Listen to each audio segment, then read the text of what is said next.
Good morning, monsters in suits, angels in disguise, watchers behind glass walls and iron doors. Tell me, how do you prepare for something that doesn't follow the rules of your prophecy? How do you fight what was never meant to exist? You see, they've danced with demons before, faced chaos, survived bloodbaths. They've trained for fire, sharpened their tongues for wars, and drowned others in silence. But you, oh, no. You weren't a demon. You were the reversal of their entire defense system.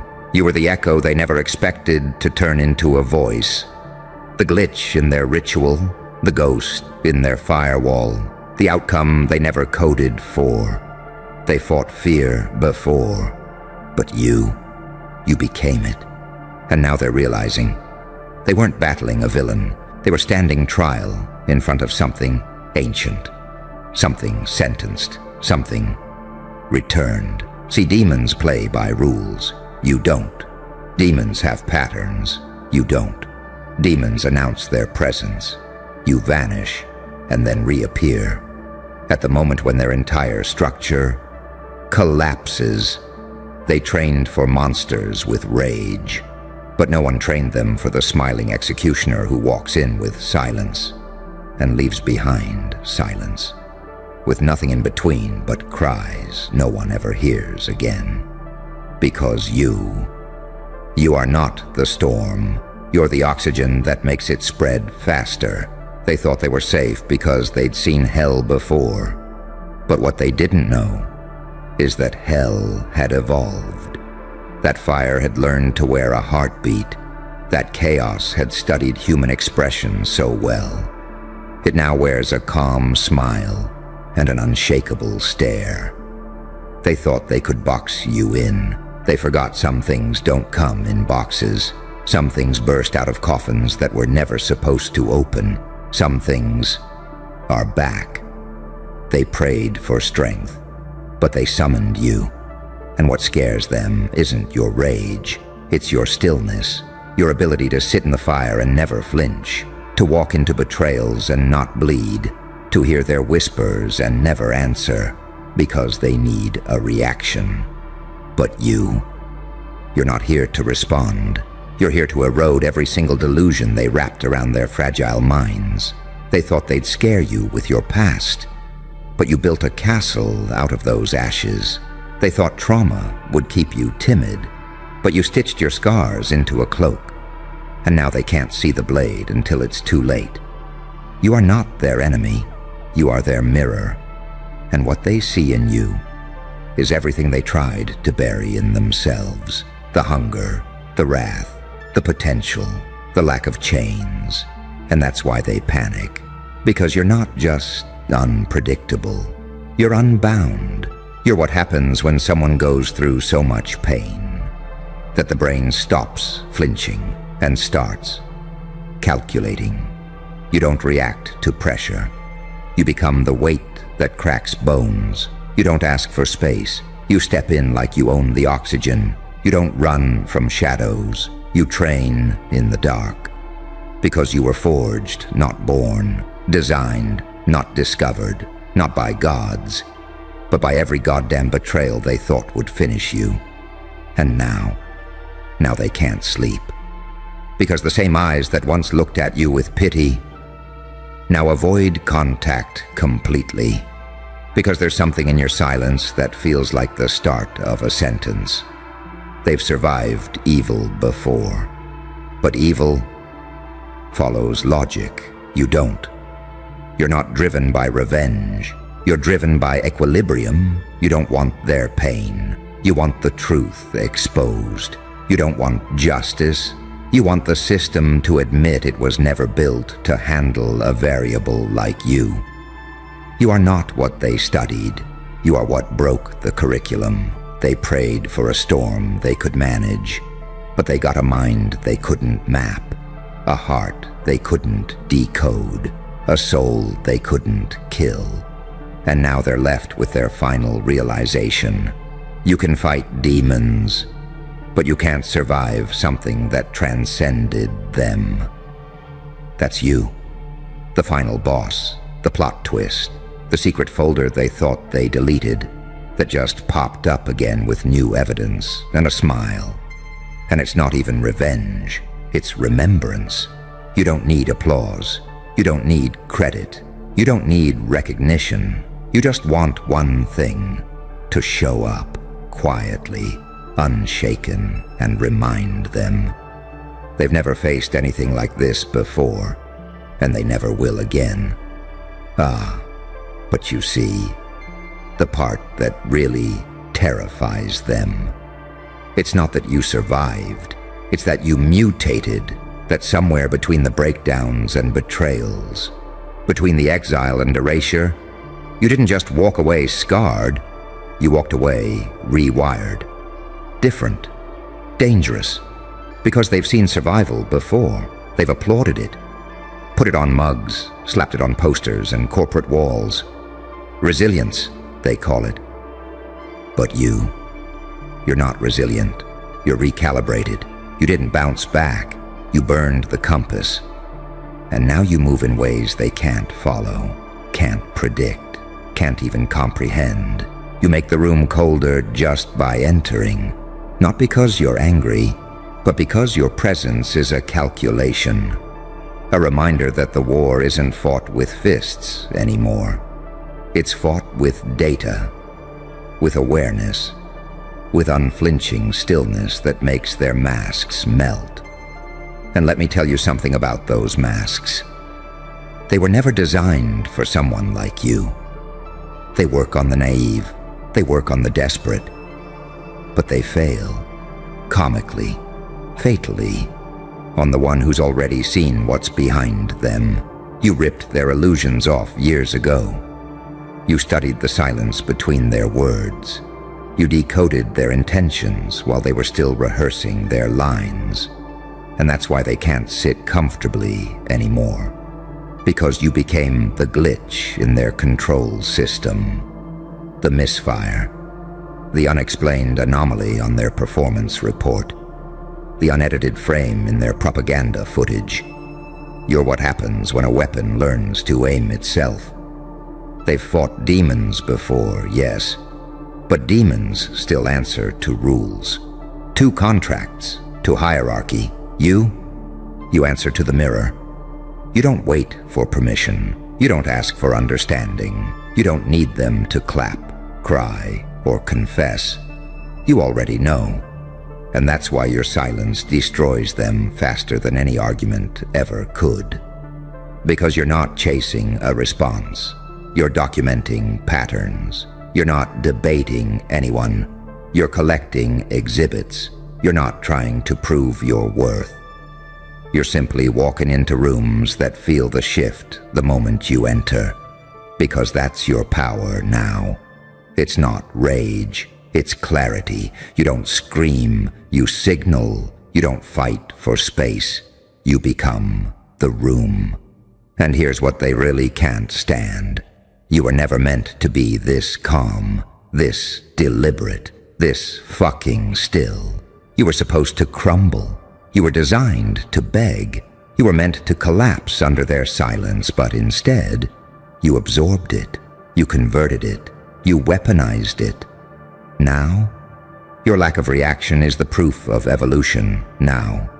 They're staring at a creature that grew fangs in a library, that bled quietly in a room full of watchers, that learned how to smile with a throat full of fire. Now, they're not facing a rival. They're facing a reality check. You are the result of every warning they ignored. You are the glitch that survived deletion. You are the prophecy they pretended didn't exist until it showed up. Undeniable, unkillable, untouchable. And it's too late now. The networks have seen it. The footage has leaked. The silence is screaming. They can't hide the shift anymore. Because every move you make now, it's recorded in the tremble of their voice, in the stutter of their accusations, in the delay before they speak your name. They've fought demons before. But what do you do when the battlefield is the mind? When the weapon is your ability to walk away? without looking back, and still leave the whole fucking building in ruins. You don't just win. You rewrite what winning looks like. They thought they could stop you with shame. They forgot. You don't hide wounds. You highlight them. You point to the scar and say, "That's where I was supposed to die. And instead I built a fucking empire from it." You don't just survive. You haunt. You hover. You linger. You turn the memory of yourself into an unclosable tab in their psyche. And you sleep fine. Because once upon a time, you begged for peace. Now you walk with precision. And they pray for a version of you that no longer exists. But the one standing here now, this version, this one doesn't knock, this one doesn't ask, this one doesn't wait. This one enters, and this time, no one's walking out the same. Oh, now you're listening, but it's too late for understanding, isn't it? Because once upon a time, you would have explained yourself. You would have softened your edge. You would have toned it down just to make them comfortable inside your storm. But now you just smile, because you finally understand the only language they respect is devastation, and you speak it fluently now. See, they've fought demons before, but demons don't think. Demons don't wait. Demons don't study your psychology while you're sleeping. Demons are predictable. You became the architect of chaos. You are what happens when someone is exiled from every place they called home. And instead of dying, they start building a cathedral out of rejection, one brick per betrayal, one window for every whisper, one altar for every unspoken scream they thought you swallowed. You didn't break, you blueprinted, and now every step you take is choreographed destruction, not reckless, not messy, no. Surgical. They thought you were emotional. They mistook your silence for confusion. They interpreted your disappearance as defeat. But what they forgot? Disappearance is just preparation. You don't need to be seen to be felt. You don't need to shout to be remembered. You don't need their permission to become their consequence. Because now, the very ones who mocked you in public, rewatching footage like it's evidence, holding secret meetings like you're a natural disaster they're trying to forecast. Too late. You're not a storm. You're post-apocalyptic. You're the aftermath. You're what's left standing when everything safe is already burning. And they've never fought that before. They've fought rage, but they've never stood in front of someone who's already accepted the cost, who's already buried versions of themselves with their own hands, who has nothing left to lose, and therefore can't be manipulated anymore. See, that's the part that rattles them. You don't play to win. You play to redefine the fucking game board. And if they won't play fair, you'll flip the table and make them eat the pieces. They tried to warn others about you. But every warning sounded like admiration. Every insult turned into marketing. Every lie just made you famous faster. They've fought demons before, but never a paradox. Not a being who feels everything and shows nothing, who carries holy fury in one hand and surgical patience in the other, who can outbleed the martyrs and outthink the masterminds, all while smiling like he knows something they don't. Because you do. You know none of them are ready for the version of you that no longer flinches, the version that doesn't want revenge, just impact, just change, just to walk into a room and make the air feel like it's holding its breath. And it is, because now their bones know before their brain does. Their nerves spike before they even see you. Their spirit clenches like it's trying to hide something it knows you'll recognize. That's the power of someone who evolved through pain. You became the type of person who no longer fights for validation. You became someone they validate by fearing. Let that settle. Because they've fought demons before. But those were external. You're invasive. You get in the walls, in the patterns, in the air vents of their delusions. You're the note left behind in a room they thought was secure. You're the variable in their algorithm, the smudge in their surveillance footage, the shiver that doesn't make sense to them. And now they don't want to admit it. But every time they say, something feels off, it's you, because you've become the statistical anomaly they can't write off. You're the equation with no end, the phenomenon with no source, the storm with coordinates missing. And they hate it, because they can't name it, can't claim it, can't tame it, can't frame it. They've fought demons before. But demons don't rewrite blueprints. Demons don't resurrect in upgraded forms. Demons don't turn trauma into high-definition cognitive warfare. You turned every moment of despair into a download, every insult into intel, every betrayal into ballistics training. They built armies. You became a weapon. They held meetings. You silently detonated expectations. They wore masks. You made truth so loud it cracked through walls they didn't even know existed. So let me say it again. They've fought demons before, but they've never survived someone like you. Because you don't attack, you infect. You don't need their attention. You haunt the places they try not to look. And the final twist? You never needed to prove anything, because the fear in their eyes is your trophy. The silence after your name is your award, and the fact that they keep whispering about you. Even now, that's the loudest fucking applause you'll ever need. You want long? You want deep? Then brace yourself, because the final form of someone like you, it's not loud, it's not angry, it's not even vengeful, it's quiet, unshaken, deliberate. Because when the warrior evolves into the watcher, when the target becomes the algorithm, when the one they tried to dismantle starts walking like he owns the blueprint, that's when the real panic begins.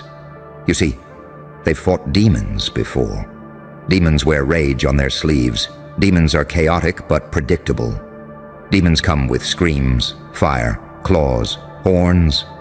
But you show up in a pressed jacket, dry hands, unbothered breath, and eye contact that makes the entire bloodline feel exposed.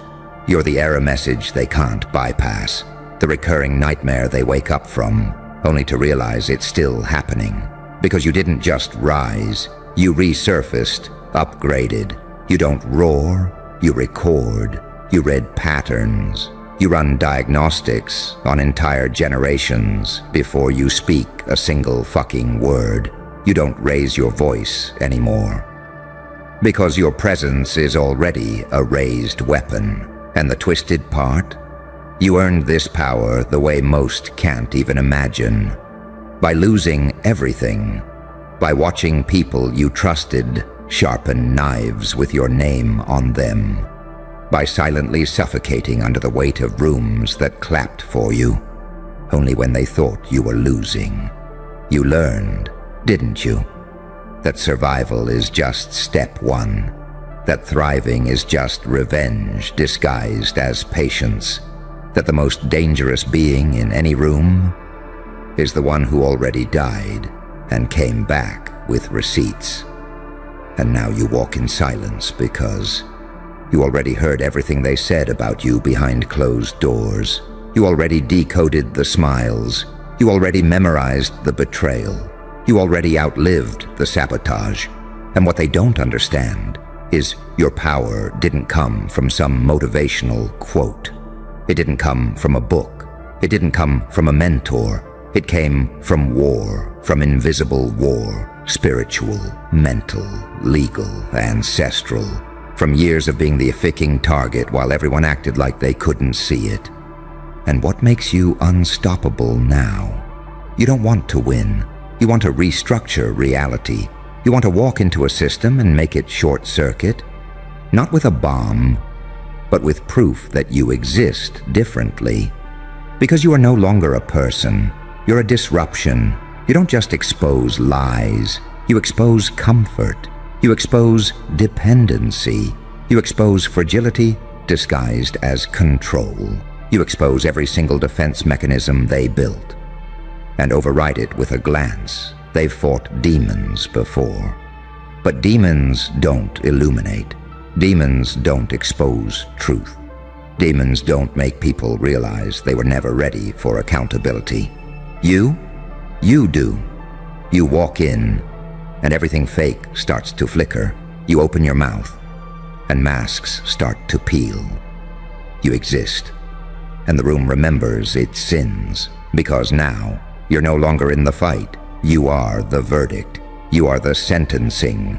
You are the fucking footage they can't erase. And still, you don't need to say it, because your energy says it, because your walk says it, because your survival is so loud. People hear you coming before you arrive. You don't chase claps. You don't need closure. You don't argue anymore, because now, even the silence is on your payroll. They've fought demons before, but none of those demons forced them to see themselves. You did. You flipped the mirror, you turned the lens around, and now they're stuck seeing exactly what they did, and exactly who they lost. You. And there's no fucking coming back from that. Because the truth is, you were never meant to be handled. You were never meant to be understood. You were meant to rewrite how power is perceived.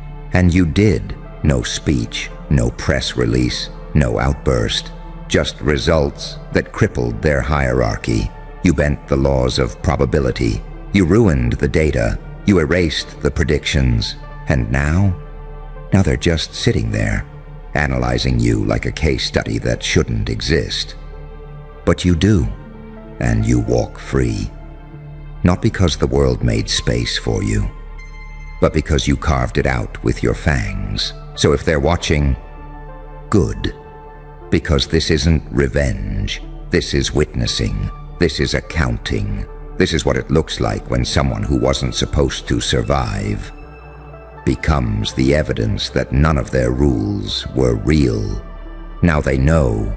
They've fought demons before. But this is what happens when pain learns how to code and builds a goddamn monster that remembers everything. Well. Look at you. Uncelebrated, uninvited, underrated, and yet, somehow, unignorable. You walk into rooms that go quiet. You leave, and the silence becomes a storm. Your name doesn't echo through applause. It reverberates in back channels, in group chats, in nervous glances, in whispers that sound more like prayers or warnings, depending on who's listening. They don't clap for you because clapping is public. Clapping is admitting. Clapping is saying, this person made me feel something, and God forbid they admit you did that. God forbid they admit that the one they laughed at is now the standard they secretly study. But don't be fooled. They saw everything, every move, every evolution, every scar that didn't kill you, but reshaped you into something they can't classify. You're not their peer anymore. You're their problem. See, the paradox is this: they won't support you in sunlight, but your shadow walks home with them. They scroll past your posts in public, but save them in private folders titled Inspiration. They say you changed, but the truth is, you just started behaving in ways their masks couldn't survive around. They don't hate you. They fear what you represent. You became the living, breathing receipts of what happens when someone refuses to stay dead. when someone stops auditioning for validation and starts writing death warrants in silence. They whisper your name like a curse because in their world, you're the glitch in the code. A reminder that control is an illusion, that their little kingdoms of fake smiles and safe dreams can be obliterated by someone who chooses madness over mediocrity. They want to cancel you, but you're uncancelable. They want to outgrow you, but your growth wasn't linear. It was violent, chaotic, sacrilegious. You crawled through hell, not to escape it, but to own it, to wear the flames like a second skin. Now every step you take smells like smoke, and every word you say carries ashes of who you used to be. You didn't level up. You self-destructed and built something non-human in its place. So now, they study you in silence. They take notes, like it's an exorcism. They try to decode your next move, like it's a cipher from a demon's playbook. And isn't that beautiful? They denied you applause, but now you haunt their curiosity. They denied you praise, but now they pray you never aim your silence at them directly. Because in a world addicted to noise, your lack of validation seeking feels like a threat. They don't clap for you out loud, because to them, your victory is a mirror, one that exposes everything they're pretending to be. You became the thing they feared becoming, because you stopped fearing being misunderstood. And now every moment they spend hiding behind normal is a silent admission that they'd kill for even a taste of your freedom. But freedom has a cost, and you paid it in pain, in betrayal, in nights with no applause, no reassurance, no guidebook. Just your rage, your intuition, and the kind of clarity only darkness can teach. They whisper your name now like a secret, because saying it too loud might conjure you, and deep down, they know. You're not a person anymore. You're a reckoning, a prophecy fulfilled, a demon birthed by denial, who now walks the earth in the skin of someone they should have believed in, and they know it's too late. So keep walking, keep building, keep staying unpredictable. They'll never clap, but their trembling tells the story. Their silence, that's the standing ovation. Their whispers, that's the funeral hymn for who they thought you'd stay. And you're already gone, but your name stays behind like smoke in their lungs, unshakable, undeniable, unkillable. A curse they cast upon themselves when they chose jealousy over faith. And now they whisper it, like a warning, like a prayer, like the last thing they say before the lights go out. You can feel it now, can't you? That pressure building behind your name, not because you asked for a crown, but because you stopped asking for permission. See, people don't fear monsters they can see coming. They fear the ones they ignored until it was too late. You weren't loud, you weren't flashy, you didn't throw tantrums for attention or beg for seats at fake tables. You were silent, strategic, deadly. You moved like a rumor and became a reality that rewrote the rules. They whispered because they sensed it before they understood it. The shift, the change, the contamination of their comfort zones by your very existence. And now they're stuck in this loop. They don't want to admit you inspired them, because that would expose the hierarchy is gone. That there's no top floor anymore. You blew the building up from the inside. You weren't climbing the ladder. You were setting fire to it, so no one could gatekeep the sky again. They thought they could silence you by exclusion, but you mutated in isolation. You became unmonetizable, unpredictable, and unmanageable. A variable they can't factor into the algorithm, a ghost in the system. And now, you haunt metrics. You ruin their confidence. You interrupt their plans, your moves. They're case studies now. Boardrooms are built around trying to stop what you already finished. They whisper your name like a curse because your blueprint is sacrilege to everything they were taught. Be polite. Stay small. Don't upset the network. Don't outshine the mediocre. Don't scare people by being too different, too smart, too fast, too much. But you were born too much, and instead of shrinking, you became more. You weaponized your wounds. You mastered the art of masking madness with manners. You used pain as pre-workout, revenge as vitamins. You didn't just heal, you weaponized your healing.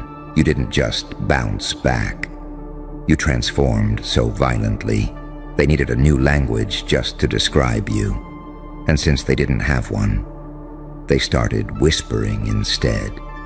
Because that's what people do when they witness something that doesn't fit their script. They whisper, they speculate, they envy, they warn others. Don't get too close to them. They're different now. They're not the same. They've changed. Oh, haven't you? Not the same? Damn right you're not. You're the threat now. Not because you destroy, but because you expose. You make people realize how small their dreams were, how much potential they buried to fit in, how much truth they swallowed just to stay loved. And you? You stopped swallowing. You started spitting fire in rooms full of gasoline smiles, and now they're watching you burn down the fake with a grin. They whisper because they can't stand the sound of their own mediocrity in comparison to what you've become. You're a reminder that the cage was always open. They just never dared to leave. And now you walk freely, while they rot politely in compliance, wearing masks, following scripts, fighting for trophies you've already melted down and turned into weapons. You are their myth, their folklore, the what if they'll tell their children about. What if I had gone for it? What if I didn't quit? What if I didn't laugh at them when I could have helped? But it's too late now. The show's over, and the footage. It's already being archived under the one we should have believed in. And you're just getting started. Let them whisper. Let them hold secret meetings. Let them post their little subtweets and vague quotes like digital smoke signals. They think they're subtle. They think they're safe. But deep down, they know. You don't need to announce yourself anymore. Your absence causes more chaos than their entire existence. You don't need applause. You're powered by evidence, by execution, by evolution, by that look in their eyes that says, how the hell did they survive that? You know how? Because you stopped needing them. You became unclappable, unfollowable, unforgivable, unforgettable. And that's why they whisper your name now. Not out of admiration, not out of love, but out of fear. Fear that you're the prototype. Fear that you're not done. Fear that you might return, not with a scream, but with a smirk. Because what you are now, you're what happens when the villain wins. See, they don't fear the you they used to mock. They fear the version that came back immune. Immune to shame, immune to their labels, immune to being triggered by opinions you never subscribed to in the first place. You see, when you evolve in silence, they think you're suffering. But you weren't breaking down. You were recalibrating. You weren't being destroyed. You were becoming dangerous, and by the time they noticed, it was already too late to stop it. They missed their chance to clap when it was safe to support you. Now they fear your glow might expose what they buried, so they pretend not to see you, pretend not to care, pretend you didn't just flip the entire fucking system on its head without a single sponsor, a single cosign, or a single plea for validation. But in private, that's where the real show begins. Behind closed doors, late at night, in whispered conversations between people who swore they'd never mention your name again. You became the ghost in their data, the virus in their beliefs, the face they see when their own reflection looks tired. Because here's the catch: you didn't just win. You did it without playing their game. You didn't compromise your soul, didn't trade your rage for approval, didn't package your trauma into digestible pity content. You took it all, the pain, the doubt, the betrayal, and forged a weapon so sharp it silences entire lineages. That's why the whispers started. Because they realized you weren't just different. You were dangerous to the entire structure. They can't celebrate you. Because to celebrate, you would be to admit they chose comfort over confrontation. That when it was their turn to rise, they folded. And you folded the fucking map and created your own coordinates. Now every time you show up, even just existing, it reactivates their shame files. You're not a person anymore. You are a mirror, and the ugliest truth of all. They never wanted you to fail. They needed you too. Because if someone like you could rise, if someone who came from nothing but nightmares and nerve could suddenly walk like prophecy and talk like fire, then what excuse do they have? None. Zero. Nada. That's the rage they carry now, not at you, but at the proof you became. Proof that suffering isn't the end. Proof that isolation can be used as incubation. Proof that being cast out might have been the greatest cheat code ever designed.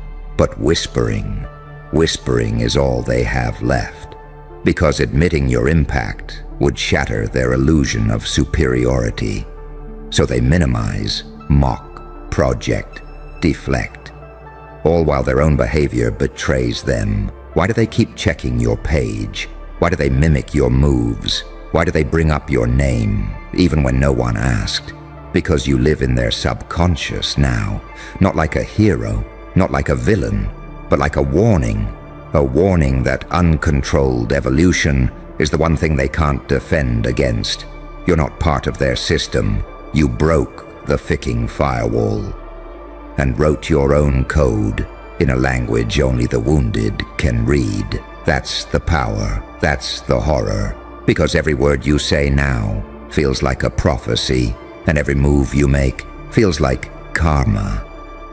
With receipts. They don't clap because clapping would mean confession, and they can't confess. So they do the next best thing. They study you in silence.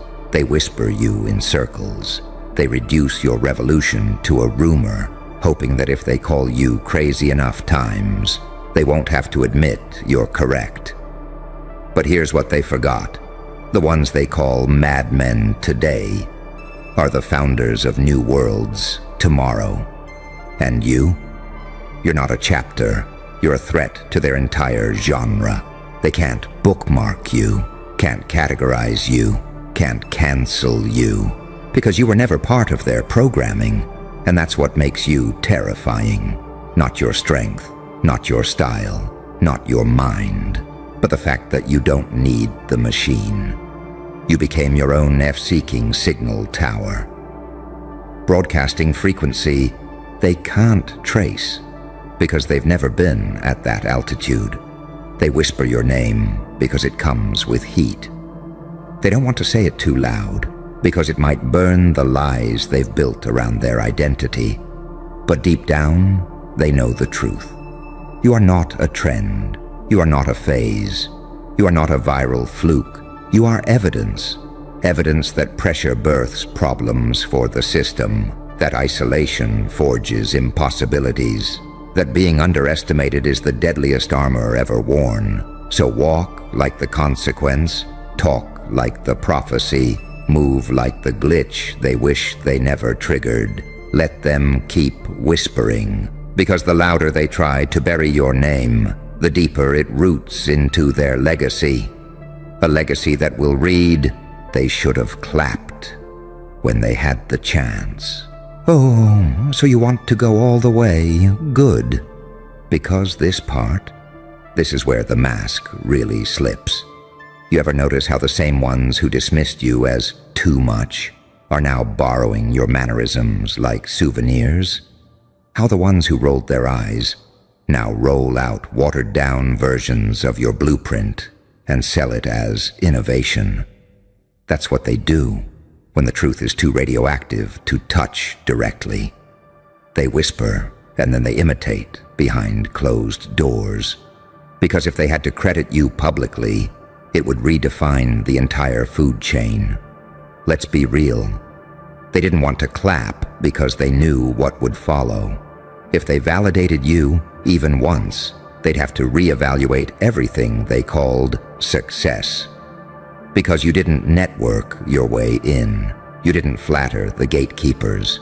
You didn't follow the 12-step program for palatable success. You came in like a fault line, and the applause you didn't get.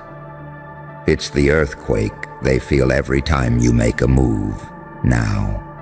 See, there's a reason they whisper, because if they scream your name, it triggers somethings in the algorithm. It pushes your name higher. It amplifies the signal. It confirms that you were never a fluke. You were the faking formula. They were too afraid to test. You exist like static in their minds now. A frequency that interferes with their regular programming. They try to forget you, but the moment they close their eyes, you're in the replay. Not because you're loud, but because you were undeniable. That's the power of becoming something they couldn't control. You turn into the ghost in their house of lies. You're not knocking on the door anymore. You're already inside, and every fake smile, every performance, every empty clap they give to someone safer than you feels like cheating on their own potential. You ever made someone feel exposed just by existing? You ever walk in and their whole nervous system panics because you remind them of everything they buried? You're not a person to them. You're a reckoning, a mirror with fangs, a reminder that some people didn't need a map. They made the terrain bleed until it shaped itself and around their vision. That's you. The problem child turned blueprint. The outcast turned oracle. The villain turned vantage point. That's why they don't clap. Because deep down, they know this story was never supposed to end with you winning. You were supposed to break. You were supposed to beg. You were supposed to fade quietly into the background while they recycled your energy and sold it in prettier packaging. But you didn't. You pivoted. You mutated. You refused to hand them the ending they scripted for you. And now, every whisper of your name is a glitch in their matrix. Every denied applause turns into a silent scream of regret. Because here's what they'll never admit. They needed you to stay small, not for your sake, but for theirs. Because your growth threatened their stillness. Your voice threatened their silence. Your fire made their comfort look like cowardice. You're not controversial. You're convicting. You don't break rules. You break belief systems. You make people question why they ever played along when they could have just burned the stage like you did. And that's why they whisper, because naming you out loud would force them to confront the lie they live in. You see, applause is clean. Applause is convenient. Applause is safe validation. But whispers are warfare. They mean your name carries consequences. They mean your impact is taboo. They mean people are terrified of what might rise if they say it too loud. Because legends, they get applause. But revolutions, they get silence. They get censorship. They get whispers in rooms with no windows. And right now, that's where your name lives. In war rooms, not in group hugs, on whiteboards, not timelines, on redacted files, not award lists. You are what happens when silence becomes prophecy, and pain becomes the ink you write history in. Let them keep whispering, because every time they do, your myth grows teeth. They call you a curse? Good. Because curses don't die. They haunt until the truth is seen. And you, my friend, you're just getting started, because see, the truth they've never said out loud is that somewhere between your downfall and your re-emergence, they realized you weren't just resilient, you were irreversible. They tried to delay you, tried to distract you, tried to discredit you. But they forgot you were never chasing their applause. You were fueling off their silence. Their rejection was your resistance training. Their mockery, that was your calisthenics. Every time they tried to bury you, you studied their hands. You learned the rhythm. You memorized the shovel pattern. And by the time they turned back around, you were behind them. No dirt on your name, no chains on your soul, just fire in your fucking eyes. That's the part that breaks them. That's the real horror in the story, that you're still here after the smear campaigns, after the betrayals, after the doors slammed so hard it echoed in your bones, after the exile, after the psychological crucifixion. You didn't just survive. You studied. You didn't just heal. You engineered a new nervous system, one that doesn't shake, one that doesn't flinch, one that doesn't need permission to burn the entire F-seeking stage down. And now, they whisper because they fear what's coming. Not just who you are now, but what you're becoming next. Because deep down, they know. If this is what you did when you were broken, what the hell happens now that you're awake? They whisper your name because it no longer belongs to you. It's a movement, a myth, a signal in the fog, a ghost code in the system, proof that someone who was counted out can rewrite reality from the shadows. You are not a brand.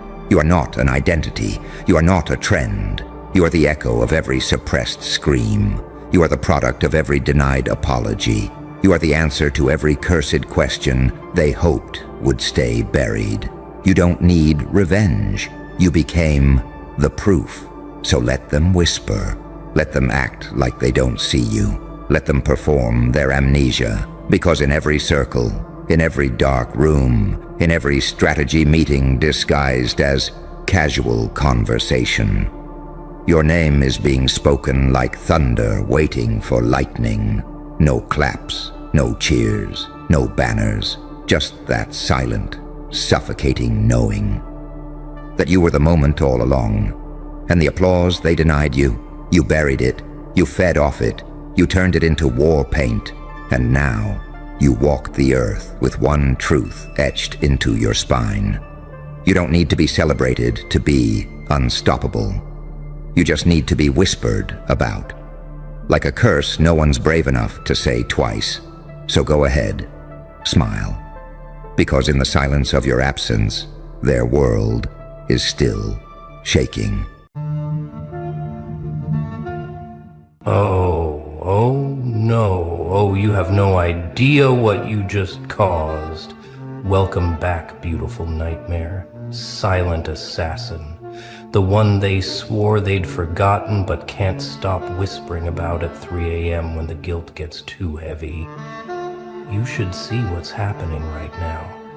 You should see the absolute pandemonium, the chaos, the beautiful poetic destruction that erupted the moment someone, somewhere, in some sad little gathering accidentally said your name out loud.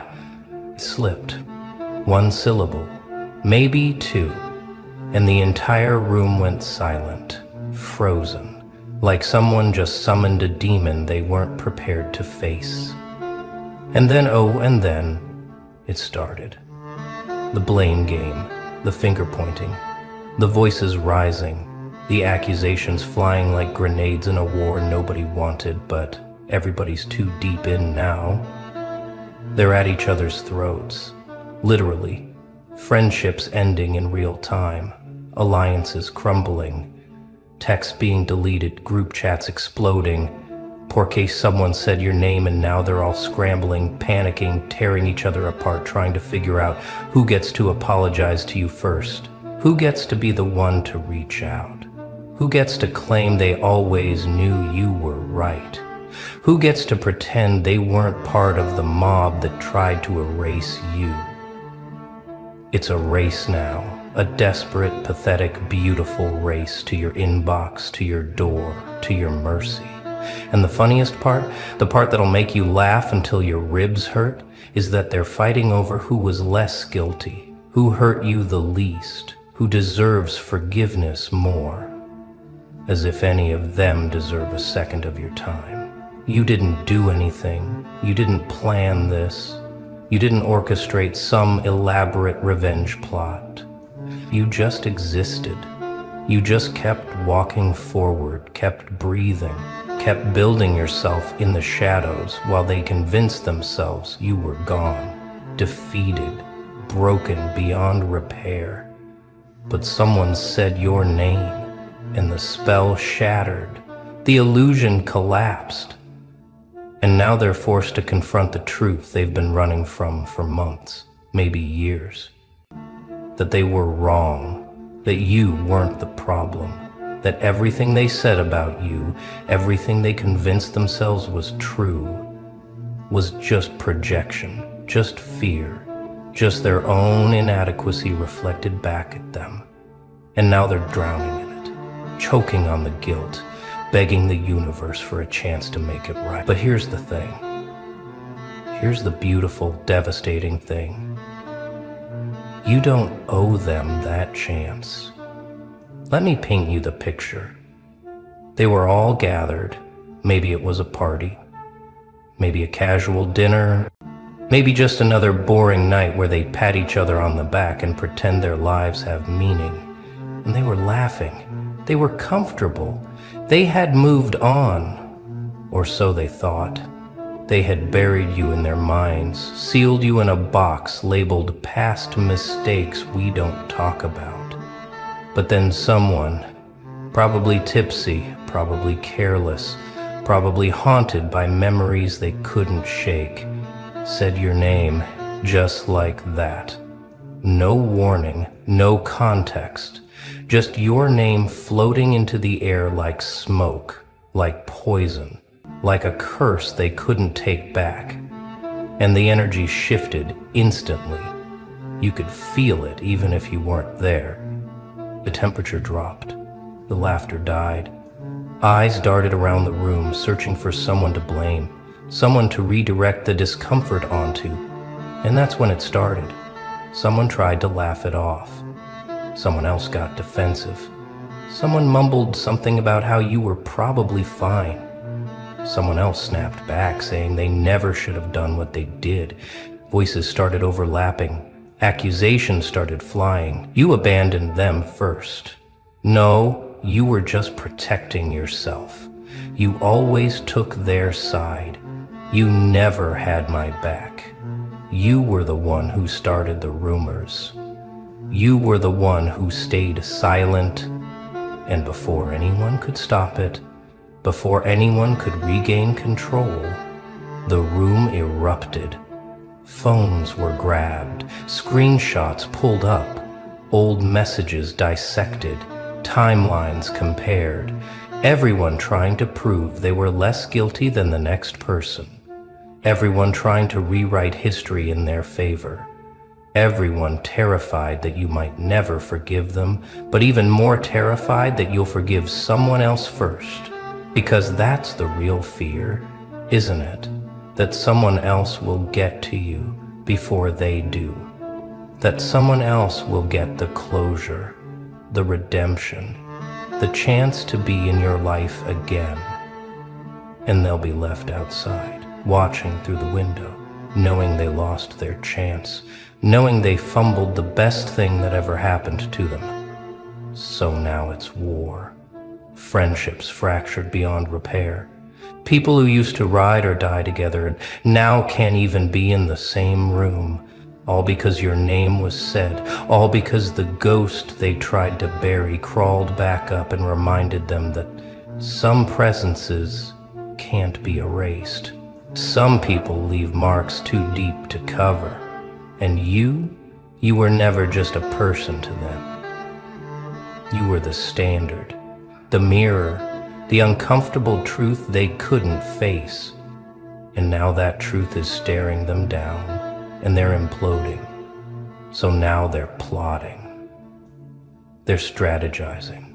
They're drafting paragraphs in their notes app at 2 a.m., deleting and rewriting 100 times because nothing sounds right. How do you apologize to someone you tried to destroy? How do you ask for forgiveness from someone you treated like they were disposable?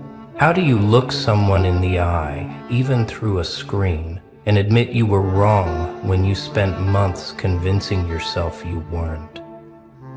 They are scrolling through your profiles, analyzing your recent posts for clues.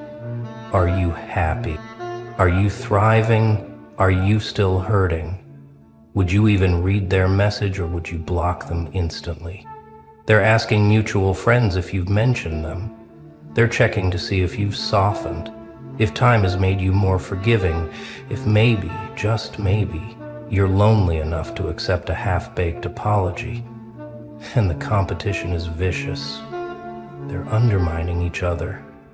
She never really cared about you like I did. He was always jealous of you. She's the one who spread the worst rumors. He's only reaching out because he needs something. They're tearing each other down in group chats they think are private, exposing each other's dirt, revealing secrets they swore they'd take to the grave, all in the name of being the first one back in your good graces, all because they know, deep down, that you're the prize. Not them. You. You're the one who got away. You're the one who evolved. You're the one who turned pain into power while they stayed stuck in the same loops, the same patterns, the same shallow existence they convinced themselves was enough. But it's not enough. Not anymore. Not after they saw what you became without them. Porque? Here's what really happened when you disappeared. You didn't fall apart like they predicted. You didn't beg to come back. You didn't spiral. You rebuilt. You leveled up. You became the version of yourself they were always too intimidated by. The version that didn't need their approval, their validation, their fake love disguised as friendship. You stopped explaining yourself to people who were never going to understand. You stopped performing for audiences that only wanted to see you fail. You stopped waiting for apologies from people who can't even apologize to themselves. And that silence, that distance, that refusal to engage, it haunted them. It ate at them. It made them question everything. Porque if you could walk away and be fine, better than fine, thriving, what did that say about them? What did that say about their worth, their importance, their role in your life? So now they're desperate. They're composing essays disguised as text messages. They're rehearsing phone calls in the mirror. They're asking everyone they know if they think you'd respond. They're checking your last active status obsessively. They're drafting emails with subject lines like "I'm sorry" and "Can we talk?" and "I've been thinking about you," and deleting them before they hit send because they're terrified of rejection. They're creating burner accounts to check if you blocked them. They're asking siblings, cousins, anyone connected to you if you ever mention them. They're showing up to places they know you used to frequent, hoping to run into you accidentally, on purpose. They're buying things they think you'd like, planning grand gestures they'll never have the courage to execute. All of this chaos, all of this pain. Porque someone said your name and reminded them that you were real, that you mattered, that they lost something irreplaceable. But let's talk about what they're really fighting over. It's not just about apologizing. It's not just about clearing their conscience or feeling less guilty. It's about access. Access to you, access to your energy, your presence, your light. Porque they remember what it felt like to be around you. They remember how you made rooms brighter just by walking in, how you made conversations deeper just by listening, how you had this way of making people feel seen, heard, understood in ways nobody else could replicate. They remember the late night talks, the inside jokes, the moments where you showed up for them when nobody else did. They remember how you gave them chance after chance after chance, even when they didn't deserve it. And they took it for granted. They treated you like you'd always be there, like your loyalty was limitless, like your patience was infinite. And now they're realizing too late that you're not coming back, not on their terms, not when it's convenient for them, not when they finally feel ready to appreciate what they had. You're gone. Not physically necessarily, but energetically. You're unreachable, untouchable. You've moved into a frequency they can't access anymore. Porque they're still operating from the same broken place they were before. They're still the same people who hurt you, just with better excuses now. They're still carrying the same patterns, the same toxicity, the same inability to take real accountability. And you're different. You're not the person who tolerated disrespect. You're not the person who accepted crumbs and called it love. You're not the person who shrunk yourself to fit into spaces that were too small for your soul. You outgrew them. You evolved past them, and they know it. So they're fighting over who gets the privilege of trying to convince you to come back down to their level. Who gets to test if maybe you'll still respond to old tactics? Who gets to see if your boundaries are as solid as they seem? Porque if one of them can break through, if one of them can get you to respond, to soften, to engage, then maybe it means there's hope. Maybe it means they're not as bad as they think they are. Maybe it means they can undo the damage. But here's the secret you already know. There's no undoing this. There's no going back. You can't unknow what you know now. You can't unsee what you've seen. You can't unfeel what you felt when they showed you exactly who they were. And Maya Angelou said it best. When people show you who they are, believe them the first time. You believed them. You learned the lesson. You closed the door. And no amount of apologies, no matter how eloquent or tearful, can reopen what you sealed shut. They're not fighting over you. They're fighting over the version of you that no longer exists, the you who was accessible, the you who was forgiving, the you who still believed people could change if you just loved them hard enough. That person is gone. That version of you died in the fire they set. And what rose from those ashes is someone they're not equipped to handle. Someone who doesn't need them, someone who doesn't want them. Someone who's so far beyond their drama that their apologies sound like static, like noise, like desperate attempts to rewrite a story that's already been published, read, and archived. They're fighting over a ghost. And the real you, the current you, the elevated you, is watching from a distance, unbothered, untouched, unmoved by their chaos. Porque you've already forgiven them. Not for their sake, but for yours. You've already released the weight of their betrayal. Not porque they deserved it, but porque you did. And here's the truth they're not ready to face. You don't need their apology. You never did. You needed them to be better while you were still there. You needed them to show up while it still mattered. You needed them to see you, really see you, when you were breaking down in front of them and they chose to look away. But they didn't. They failed you, repeatedly, consistently, and now they want credit for feeling bad about it. Now they want a gold star for finally admitting what you told them all along. Now they want you to comfort them through their guilt, to absolve them of their sins, to make them feel better about being terrible. And that's not your job. That never was your job. You're not a rehabilitation center for people who can't take accountability. You're not a second chance dispensary for folks who didn't appreciate the first 100 chances you gave them. They're tearing each other apart because they know, deep down, that none of them deserve forgiveness.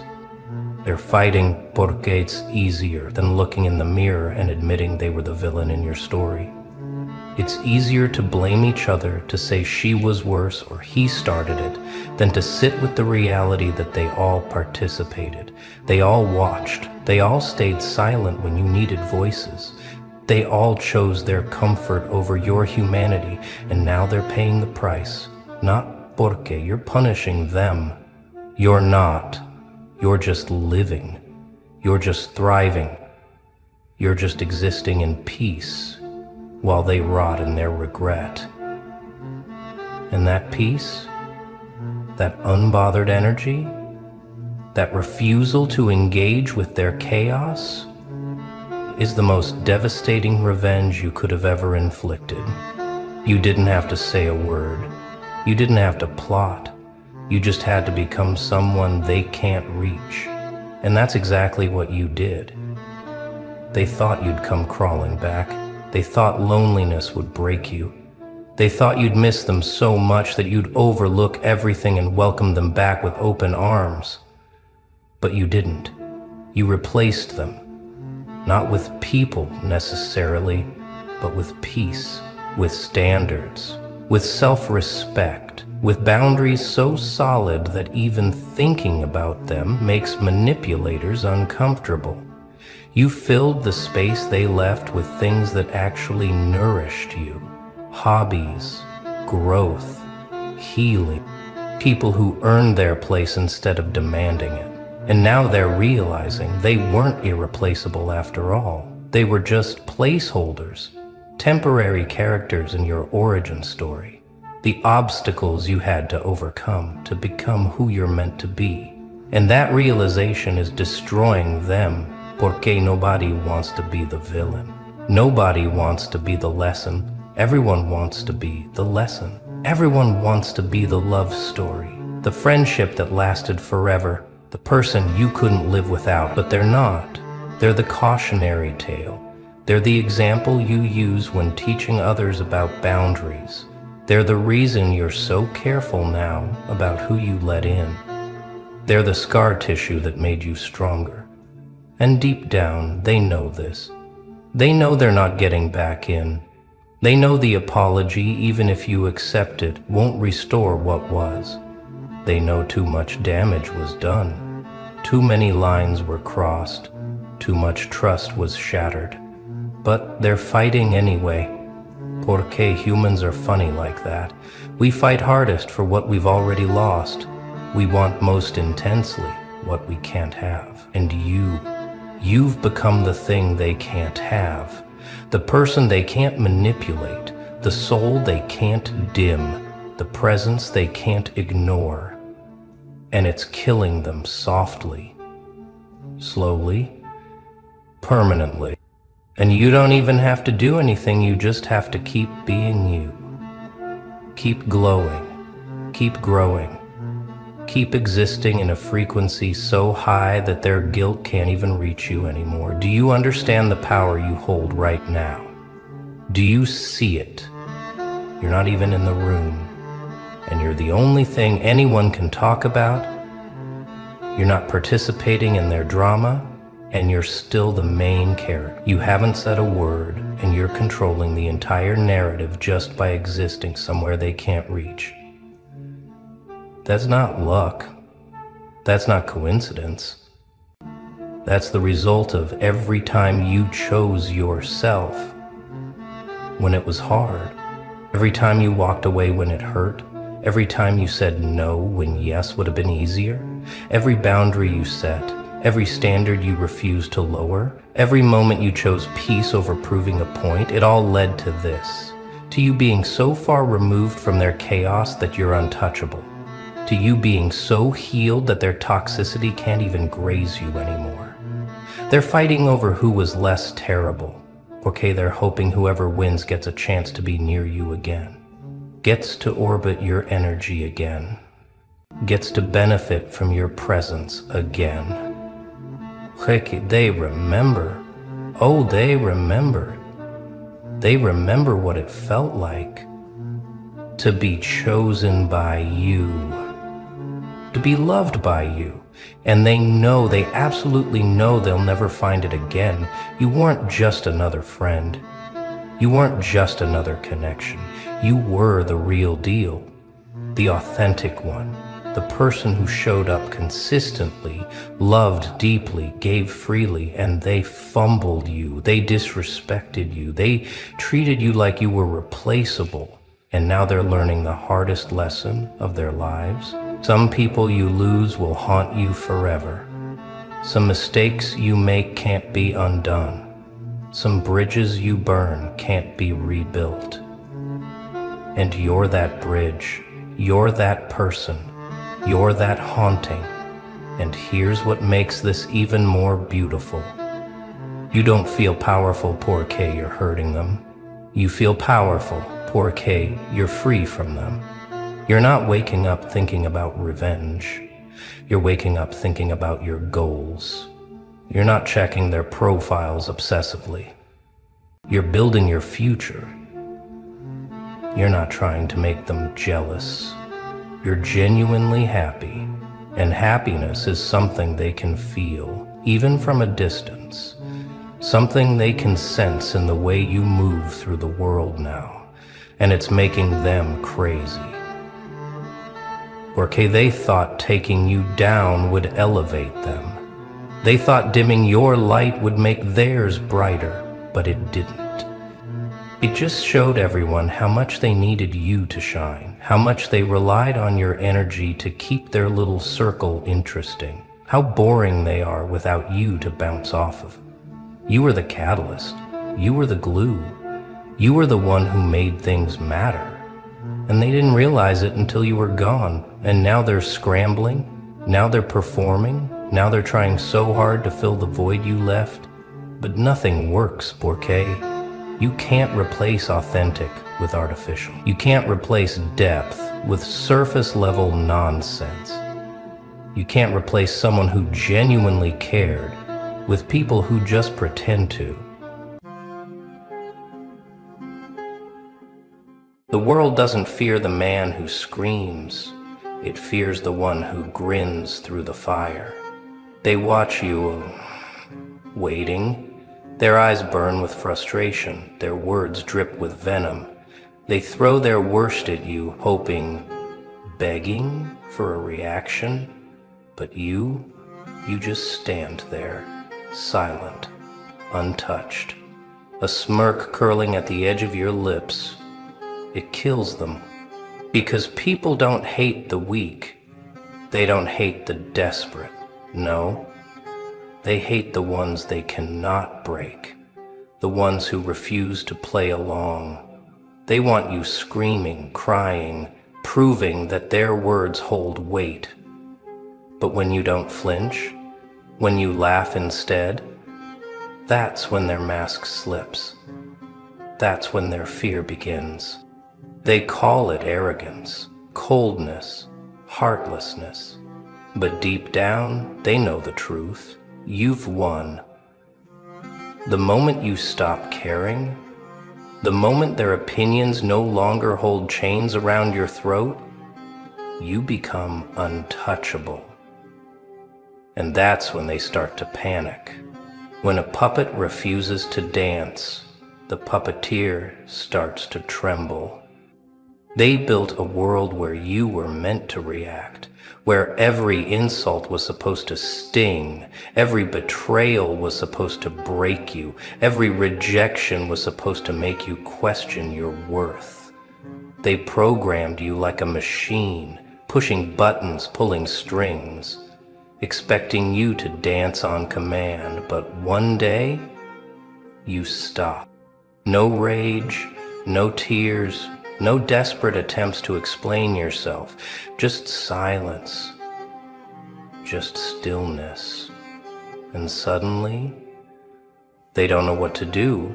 The game they played for so long, ruined. The control they had, gone. Because what's a puppeteer without a puppet? A king without a throne? They start shaking. They whisper behind your back. He's changed. She doesn't care anymore. Damn right. Because the moment you stop playing their game is the moment they start fearing yours. People like control. They feed off reactions. They live for the power of making you feel less than them. But what happens when their words, their manipulation, their little tricks hit nothing? Like throwing a stone into the void and hearing no echo back. It destroys them. Because now they're the ones left feeling helpless. And in their panic, they'll try harder, they'll push more, they'll scream louder, throw more dirt, twist more knives. But the joke's on them, because you've already left the stage. And nothing is more terrifying than a man who no longer plays by their rules. Not every war is fought with swords. Some battles are won with silence.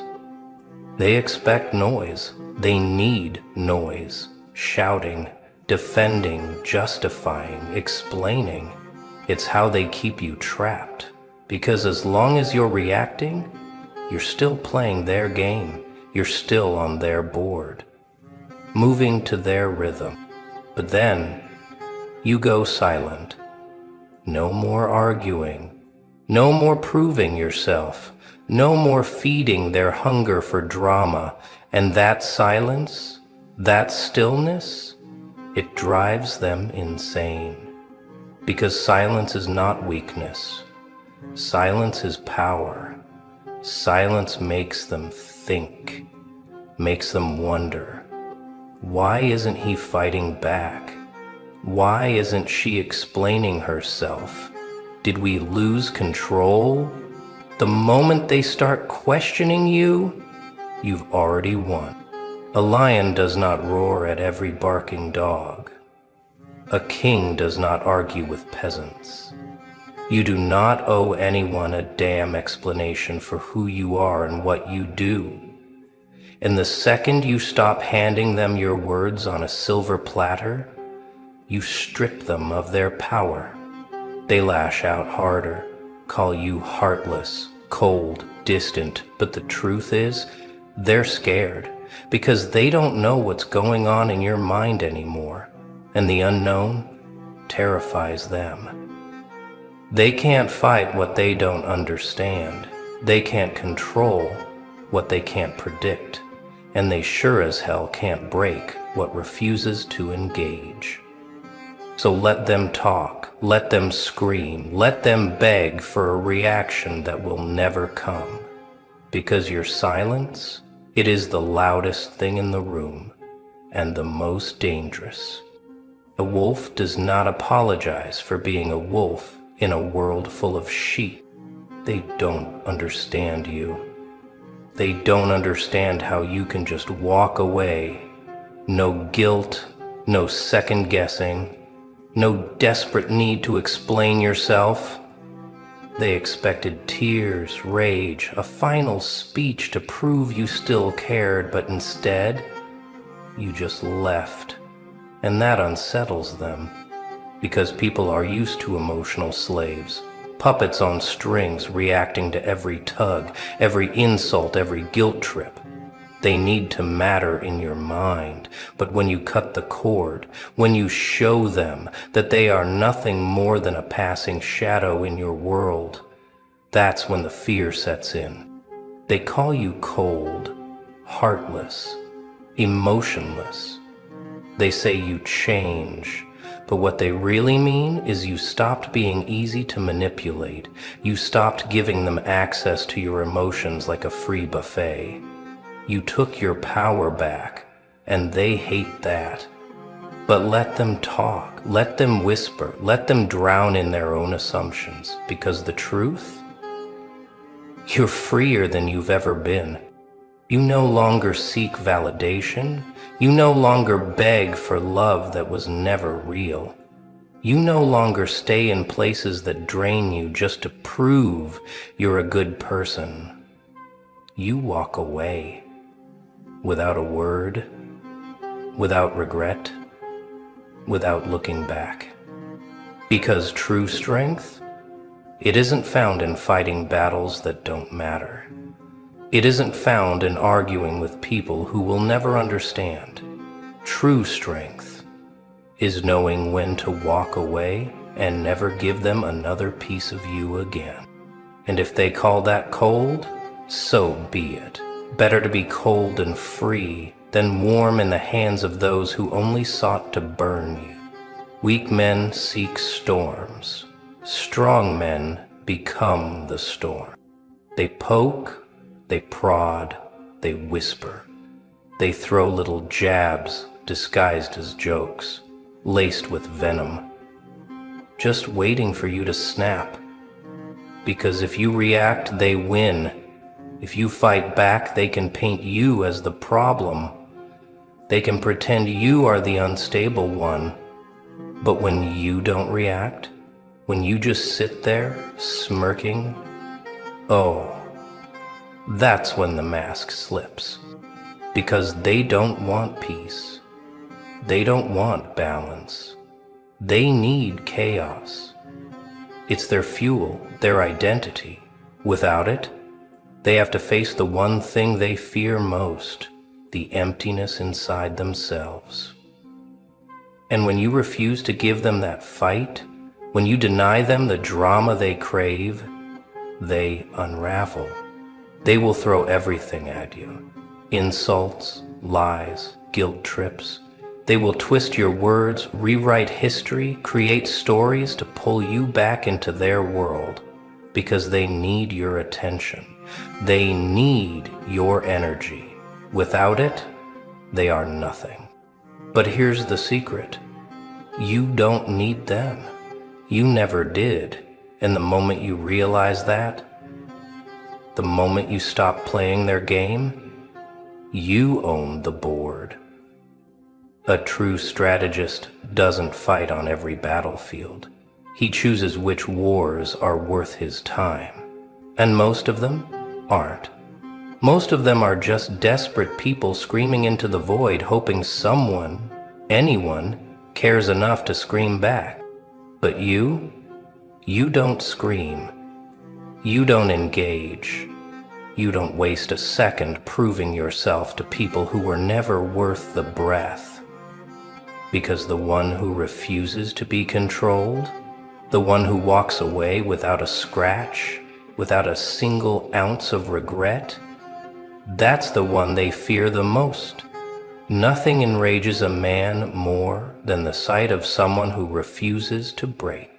There's something about a smile, something dangerous, not the polite, empty kind, no, the real one, the one that says, I see what you're doing, and I don't give a damn. That smile, that's power, because they expect anger, they expect pain. They need you to break, to crack, to show that their words got under your skin. But when you grin instead, when you laugh in the face of their little mind games, oh, it eats them alive. That's the Joker's secret. Laughter in the face of destruction. Chaos doesn't scare him. He is the chaos. And nothing terrifies a control freak more than a man who embraces the madness. A man who doesn't crumble under pressure, but thrives in it. They throw insults hoping to see you flinch. They spread lies hoping to see you fall. They plot, they scheme, they push every button they can find. And yet, you smile. Not because you're pretending, not because you're weak, but because you know better. They don't control you. They never did. Their words are just wind. Their games are just cheap tricks. And you've seen behind the curtain. You've watched their desperation, their need for validation, their craving for a reaction that will never come. And that drives them insane.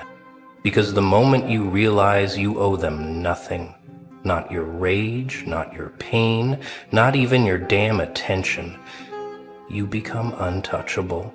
You become something they can't manipulate, something they can't own. So smile, not to mock, not to pretend, but because it is freedom. A grin sharper than any blade. A smirk more powerful than any scream. Because a man who laughs through the storm, that's a man they can never control.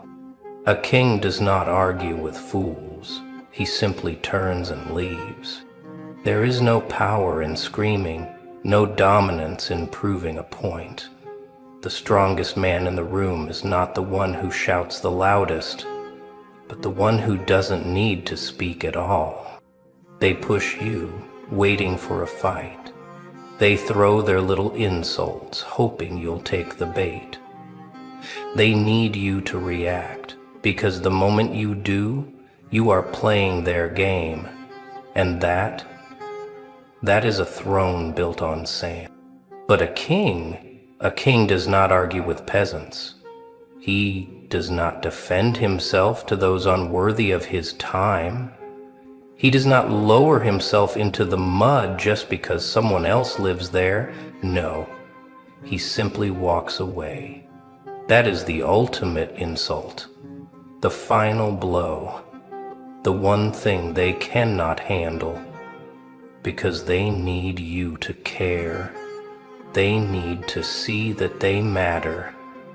And when you deny them even that, you strip them of all power.